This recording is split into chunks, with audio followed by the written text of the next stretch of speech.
Hi everyone, comic reviewer here. This time reviewing on Reign of the Supermen. Now as you know, Reign of the Supermen is a 2019 superhero film which was meant to be a direct sequel to the Death of Superman, which I did cover a couple of years ago, and going to be based on the original story of the same name, The Death of Superman, which of course, the story itself is going to be adapted from the comic book story Reign of the Supermen. So keep in mind that, the premise of Reign of the Supermen is meant to take place 6 months after Superman's sacrifice at the hands of Doomsday. We kind of see how, four other Supermen have shown up, but people are kind of wondering who these new superheroes are. One of which being, Superboy, who is basically a clone created by Lex Luthor. Eradicator, who's basically like this kind of like more sort of futurific like Superman, cyborg Superman, who claims to be the true Superman, and Steel, who is basically like an Iron Man like Superman. And we do kind of see how Lois tries to put the pieces together, and in doing so puts one piece to that piece and that piece to that piece, and of course tries to discover the true identity of each of these Supermen.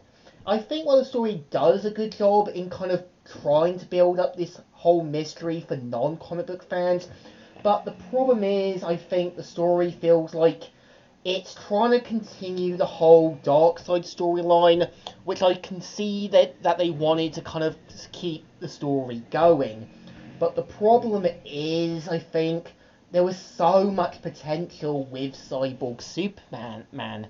And I think the main reason is his goals, his plans, as well as his reasons for going against Superman made more sense with him basically working with Darkseid.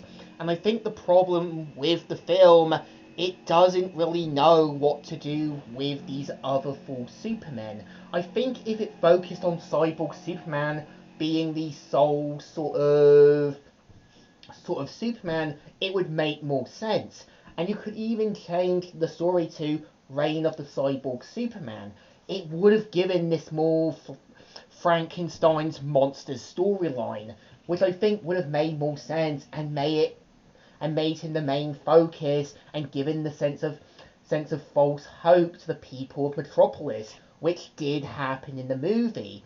And I think the rest of the film tries to do what it can with some of the other Superman characters, like, Superboy being kind of like this cocky, embracive kind of upcoming superhero who does remind me of these successful YouTubers who do these stupid, questionable things.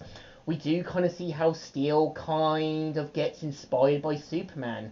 We do kind of see how, how some characters are given false hope. Other characters still try to keep the fighting spirits. And it feels like there is some good ideas deep down. It just feels like the film doesn't really know what it wanted to do with Darkseid or Cyborg Superman. And I think there was a intention to make Cyborg Superman the main focus, which is a shame because, I know the point of the last film was meant to avoid his Fantastic Four-like origin, but I feel like there was so much on the table with Cyborg Superman, as, Hank Henshaw is an interesting villain when done right. And it feels like there is so much ideas that just don't know what they really wanted. So I think, Reign of the Supermen isn't a bad idea. It just feels like it's not what I think the writers had in mind. And I know there's some things that get it changed. Like, replacing Mongol with Darkseid. We kind of see how Eradicator goes with a different origin. We kind of see how, they kind of changed Coast City from being blown up. We kind of see how there's these cybercop like infused Metropolitan police force, but the rest of the story still deserves a thumbs down. Well, not the greatest, not the best. It's just something I don't really think I will go back to anytime soon. So, Comic Reviewer here, signing out.